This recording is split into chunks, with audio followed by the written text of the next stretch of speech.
Great. Thank you for being here this morning. The Biden administration continues to egregiously weaponize the federal government against Joe Biden's top political opponent. This abuse of power is rotting out numerous federal agencies. The unequal application of justice by Joe Biden's DOJ must be stopped. There cannot be one set of rules if your last name is Biden or Clinton, and another set of rules for everyone else. House Republicans will continue to deliver much-needed oversight to cut out the rot in these federal agencies and deliver accountability and transparency for the American people as we continue to work hard to implement our commitment to America. Last week, while it should not have taken a threat of contempt, the House Oversight Committee successfully demanded and reviewed critical documents from the FBI regarding Joe Biden's corruption.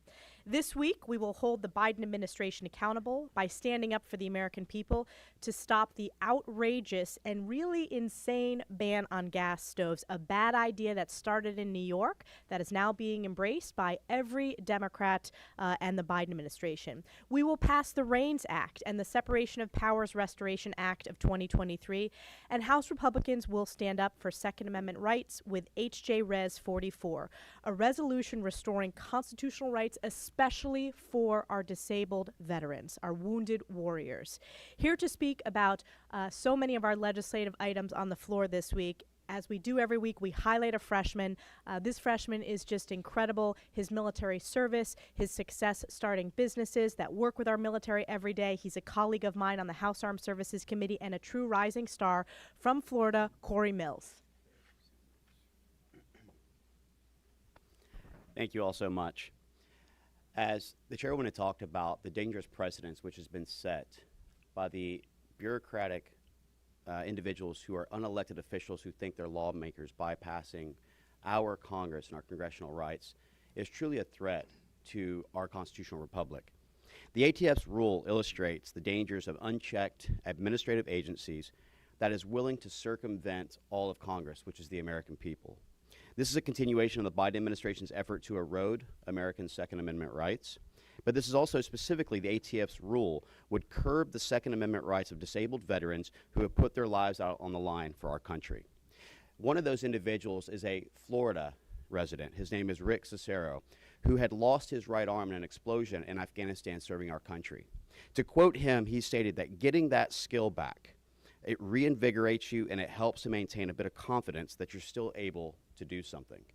Now, this isn't something where the ATF is moving forward and trying to pass a new law, but actually the opposite. The ATF had this law in place where it was okay for almost 10 years.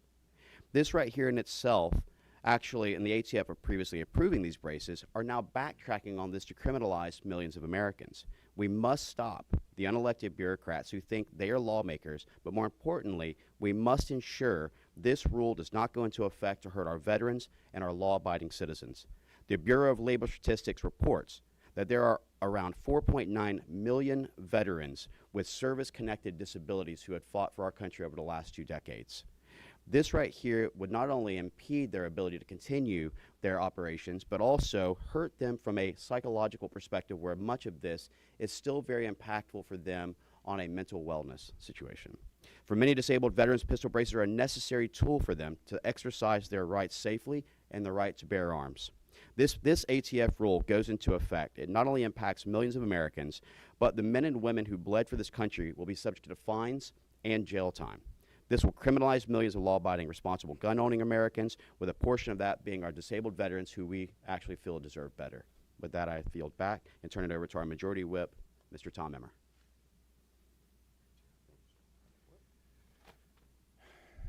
I've said this before, and I'll say it again. Teams aren't built on the first day of practice, which, by the way, I have to comment on this wonderful man up here with the Golden Knights hat in honor of the fact that the holy grail of God's sport will be on the line tonight. Again, teams aren't built on the first day of practice. Our Republican House majority has worked hard over the last 5 months to become a great team, and we've had a lot of success. As with every team, the Republican House majority has had to learn how to work together to build that success. And as with every team, you win some games and you lose some every now and then too. But you always come out stronger, and that's exactly what we've done. first big test after first big test, House Republicans have continued to defy expectations and to deliver big wins for the American people. It started with the Speaker's fight in January. It continued with H.R. 1, the Lower Energy Costs Act, H.R. 2, the Secure the Border Act, and our latest debt ceiling package, the Fiscal Responsibility Act. Of course, there will be days where we fight it out for the best possible outcome. But that's the beauty of having a diverse conference made up of 222 members with different ideas and different perspectives. Ultimately, we always rally together around what's best for the American people and the greatest country on the face of the planet. I'm proud of what we've accomplished so far, and I look forward to what we're going to accomplish going forward. Now, let's go have another full week of wins for the American people. And with that, I turn it over to our leader, Steve Scalise. Love the energy the hockey guy brings. Thank you, Whip. We've got a busy week this week. You're going to see starting tonight a number of pieces of legislation pushing back on the real radical extremism from Biden and all of his different agencies that are going after hardworking families. If you look at the pistol brace bill, and I think Corey talked about it really well, the idea that the ATF would try to retroactively make felons out of millions of Americans who just want to exercise their Second Amendment rights. We've seen from the very beginning, Joe Biden wants to take away gun rights of law-abiding citizens. He's tried it multiple different ways. But coming through the back door, trying to retroactively make felons out of people, including military veterans who lost limbs fighting for our freedoms, is shameful. And we're standing up against that. I think you're going to see a bipartisan vote on the floor for that bill this evening. We're starting also bringing some of the legislation. We've got two different bills covering a few of the different angles and attacks we're seeing from the Biden administration, trying to take away people's gas stoves. This is almost laughable, except it's real. The idea that the federal government wants to tell you what car you can buy by trying to ban the combustion engine through rules by unelected bureaucrats. Now they want to tell you what kind of stove you have to operate in your home, and having to pick a less efficient and more costly option by banning gas stoves. We're pushing back against that too. We're also bringing up a veto override today on a piece of legislation where you saw D.C. going after cops, once again siding with some of the far left groups who want to make it harder for cops to do their jobs protecting our communities and keeping people safe. We're bringing that just tonight. And then you're going to see us continue throughout the week. The REINS Act, a bill that says unelected bureaucrats shouldn't be able to come up with an idea that they haven't even passed through Congress that has devastating impacts on the economy. Time and time again, we see rules coming out of agencies that nobody can explain. Yeah, maybe we've seen them come out of states like New York and California, where those crazy ideas are running over 1 million people out of their states to other states. If they bring those crazy ideas to the United States, there's nowhere else to go if they ruin this country. And so the REINS Act says, if a rule or regulation by an unelected bureaucrat has a major impact on the economy, it's got to go through Congress first. We're up for election every 2 years. We have to go before the voters and be held accountable for the actions that are being taken. Shouldn't we be the ones that have to decide whether or not an idea from an unelected agency ultimately happens or not? If they want to be legislators, they should run for Congress, but they shouldn't be able to have devastating impacts on families, raising costs. You think inflation is high and is a problem? We agree with you. One of the problems you see inflation so high is because all these unelected bureaucrats are coming up with crazy ideas, and those crazy ideas don't just stay in the agency. They actually go all across this country and raise costs and harm hardworking families. Enough is enough. We're pushing back on all of that this week with the bills we're bringing forward. With that, we'll take some questions. Yeah.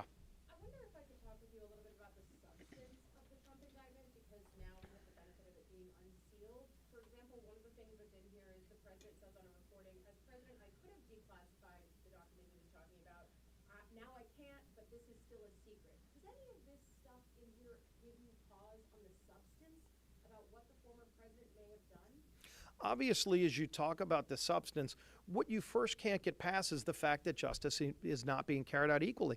Look at what happened on the Senate floor yesterday. And I think this has got to be covered and be talked about.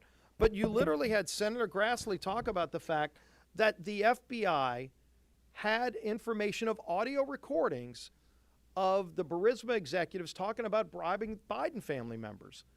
And I don't hear anybody in the press talking about it. I don't see the Justice Department going after it. In fact, the Justice Department tried to cover this up when they gave the information to the membership in the committee. It was redacted.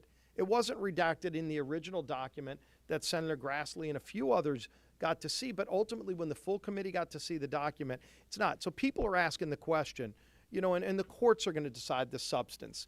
I'm not an attorney, but I look at the idea that justice is supposed to be blind and just question and wonder, is it being carried out fairly? When you have DAs in a state like New York running on the idea that they're going to go after a person, not that they're going to just follow the facts wherever they lead, but they're just going to target individuals. When the president's main opponent for his reelection seems to be treated in a very different way than anyone else, including Joe Biden himself or Hillary Clinton or others, that's what people can't get beyond. Yeah.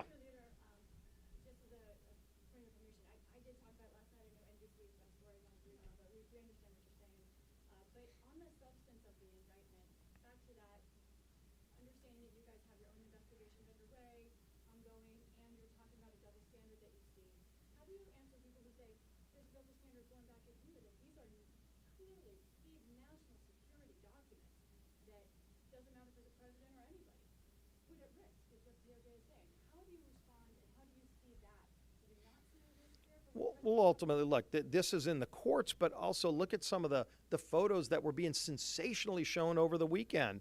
There was a box that was shown with all these documents spewed out. And as people looked at those documents, it turned out it wasn't anything classified. It was newspaper clippings and some personal items presented to try to give the impression that there's all these classified documents just laying around on the floor.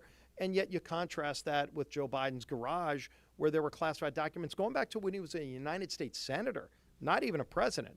And which act governs a president? Is it the Presidential Records Act? Now they seem to be using the Espionage Act just specifically after Trump. Again, is justice being carried out fairly is the question. When you see some of those pictures and go, wait a minute, these are clippings and they're trying to present it as classified documents, people are looking at that wondering. Yeah.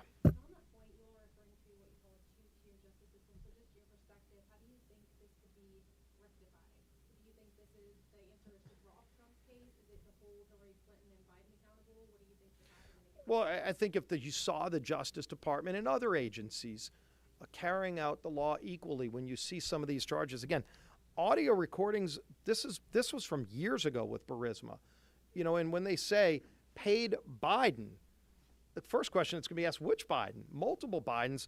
Jamie Comer's committee has shown we're getting millions of dollars from shell corporations.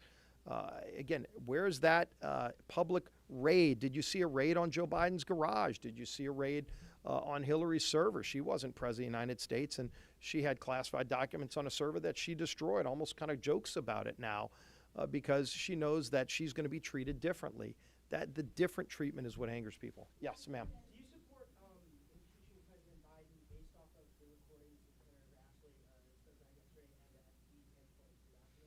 Well, if you look at a number of our committees are looking at accountability, and I'll call it accountability on a number of fronts. You're seeing Mark Green's committees looking into Mayorkas. Secretary Mayorkas has had articles of impeachment filed against him, but also all of us up here have talked about the crisis at the border and the fact that he hasn't been doing his job. There's a 5-point oversight investigation being looked into regarding Mayorkas' job performance. There's others as well. And what I've always said is, as majority leader, we want the committees to go do their work. We, as a Republican conference, wanted to get back to regular order where under Speaker Pelosi, bills were written in the Speaker's office. Committees weren't even writing their own bills. And they'd be dumped on the floor and they'd say, you got to pass a bill to find out what's in it. We've gotten beyond that. We have a 72-hour rule to read a bill. But more than that, before a bill even comes to the floor, the committees are doing the work. Right now, you've got a number of committees that are getting the facts out. And ultimately, with any investigation and accountability that would go with it, and, the ultimate accountability would be impeachment for anybody. But you start it with getting out the facts. And that's what the committees are doing right now, as they should be. Yeah. All in the back, yes. Wait, and we'll do a non-Trump question right after this one. How about that? I just want to ask, many of the grievances that the Freedom Caucus had with the leadership was that there were apparently made to them secretly that the rest of the caucus didn't realize, didn't know about, that they alleged Speaker McCarthy violated.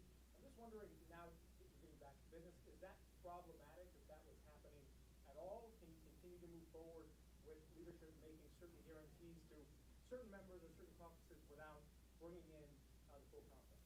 Well, look, we just had a conference meeting where we talked about some of this, but ultimately we've been having meetings with both Freedom Caucus members, non-Freedom Caucus members. Our whole conference has been, especially this all revolves around spending. I mean, it's, the fiscal year 22 levels, which we went back to in our original debt ceiling bill. The Limit, Save, Grow Act had a lot of important reforms in it. And then, there were some members that only wanted that. But ultimately, that number that we set in that bill that went out said we would go back to the fiscal year 22 levels. We still have an appropriations process that's just getting started. And I'm very encouraged by what Kay Granger and her committee are doing because they're committed to getting all of the bills out. We've got these new numbers now that they're going to start writing to, but those are caps. Doesn't mean you can't go below that. In fact, you're seeing rescissions, other things, but also limitations. Amendments to limit or defund certain things are also going to be coming forward in the appropriations process, both in committee and on the floor. You're going to see a very robust process over spending. All of these fights are about something we all agree on. There might be disagreements over where exactly we want to go, but all of us want to get control over spending in Washington because it's the reason you have record high inflation. It's the reason you're seeing interest rates go through the roof because Washington continued over 2 years of Joe Biden's administration to spend trillions of dollars of money we don't have. We're resetting that ship. Yes, ma'am. To continue the team metaphor, you talk about this being a strong team.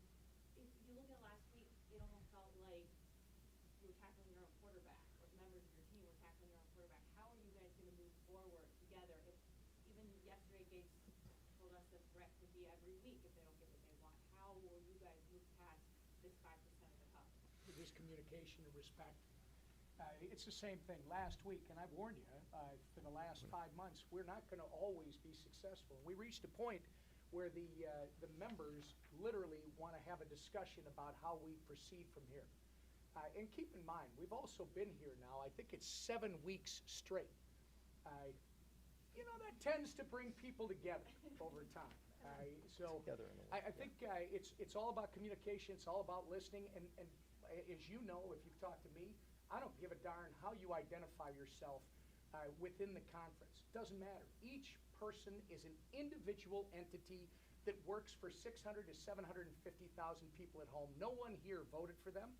So we need to listen to them, we need to hear them, and as best we can, we just got to make sure that everybody gets back out on the field, runs the next play, and is successful. And we'll keep Our conference chair has something on that too.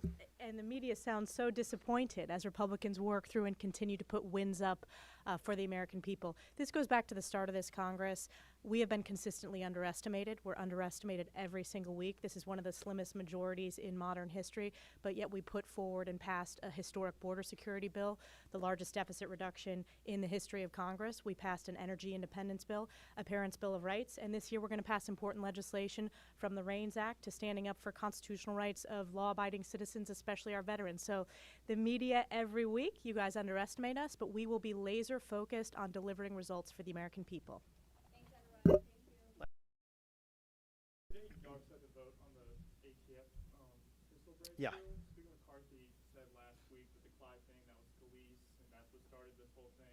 In hindsight, knowing how this played out now, would you have called Andrew Clyde? Well, we've been working, Andrew Clyde and I specifically, for over 2 months on this bill. If you go back to when the bill was going through Judiciary Committee, it actually had to get delayed a few weeks because there were vote issues. This bill has always had a less than 218 commitments. And, the whip knows this.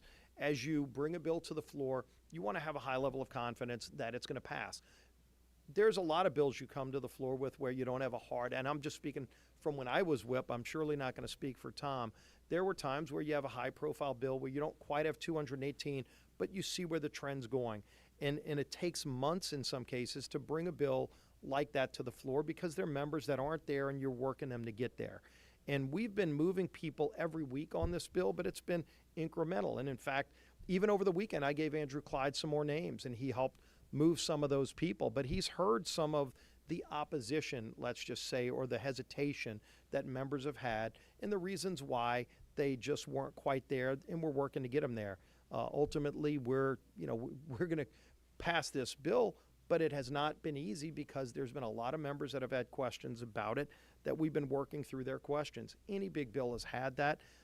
This bill's taken a few months. We've had other bills that have taken months to get to the floor. What I've told Andrew Clyde from the beginning, and I've repeated this over and over to him for months now, my objective is to pass his bill, not just to bring his bill to the floor, but to pass his bill. Big difference between the two, because this is an important issue. The Second Amendment rights of millions of Americans are at stake.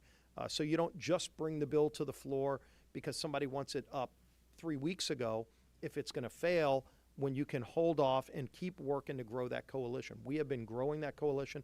The whip has done a great job helping us grow that coalition, identifying the members we needed to keep working on, and we've been working on them. And a lot of folks that care about the Second Amendment outside of this city really care about this too. You know a lot of the big names, the NRA, Gun Owners of America, the National Shooting Sports Foundation are all supportive. There are a lot of military veteran groups that are strongly supporting this too, because disabled veterans especially are at risk if we don't overturn this. And so we're doing this for millions of Americans, including a lot of disabled veterans who otherwise won't be able to exercise their constitutional right. That's why it's so important that we don't just bring the bill, but that we pass the bill, and that's what we'll be doing tonight. Thank you.